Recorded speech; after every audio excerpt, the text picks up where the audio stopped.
सबैजनालाई नमस्ते। अनि कहाँबाट हेर्दै हुनुहुन्छ?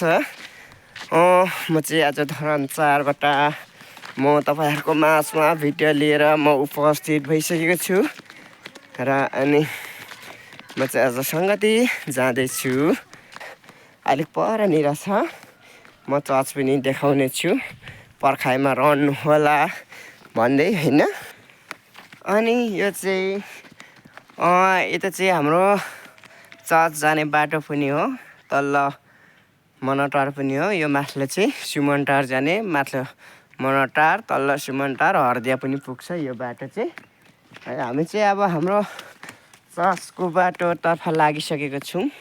फाइनली हामी चाहिँ म चाहिँ यतिखेर ठ्याक्कै भन्नु पर्दाखेरि हाम्रो चर्च भवनतर्फ आइसकेको छौँ।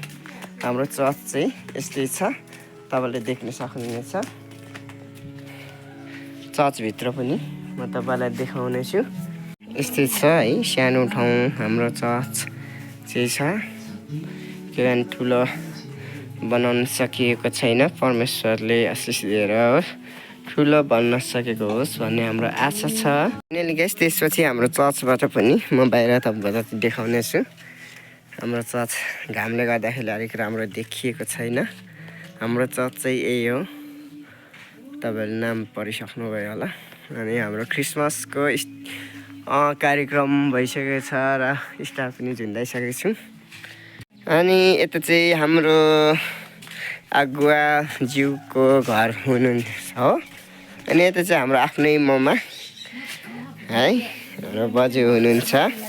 अनि हाम्रो बजू चाहिँ अघि सङ्गति हिँडिसक्नु भएको, अब वृद्ध अवस्था हुनुहुन्छ, त्यही भएर ढिलो हुन्छ नि त, खुट्टा दुख्छ, त्यही भएर अनि अगाडि हिँड्नु भएको र यहाँ आइसक्नु भएको रहेछ। अनि यता चाहिँ हाम्रो अगुवाई आमाज्यू हुनुहुन्छ, सब्जी धमाधम पकाउँदै हुनुहुँदो रहेछ। अनि बिरालो पनि साथसाथै रहेछ, अझै सेक्युरिटी गार्ड रहेछ है। अनि देखिसक्नु भएको छ फाइनली गाइज, होइन देखिसक्नु भएको छ। उहाँ चाहिँ हाम्रो मोनाटा जुन्ड बेथलेहेम चर्चको अगुवाज्यू हुनुहुन्छ र त्यही पनि मेहनत परिश्रम गर्नुहुन्छ होइन। मेहनत गरेको फल त एक दिन अवश्य आउँछ होइन र। फाइनली गाइज भन्दै आजको यो भिडियो चाहिँ लङ भएको छ, तपाईँहरूले सुरुदेखि अन्तिमसम्म फुल वाच गरिदिनु होला। यो बनमाइलाको जसले भिडियो हेर्नुहुनेछ र सबैजनाले लाइक र कमेन्ट चाहिँ गर्न नभुल्नु होला। र आज फाइनली गाइज आज शनिबारको दिन म सबै होइन मनटार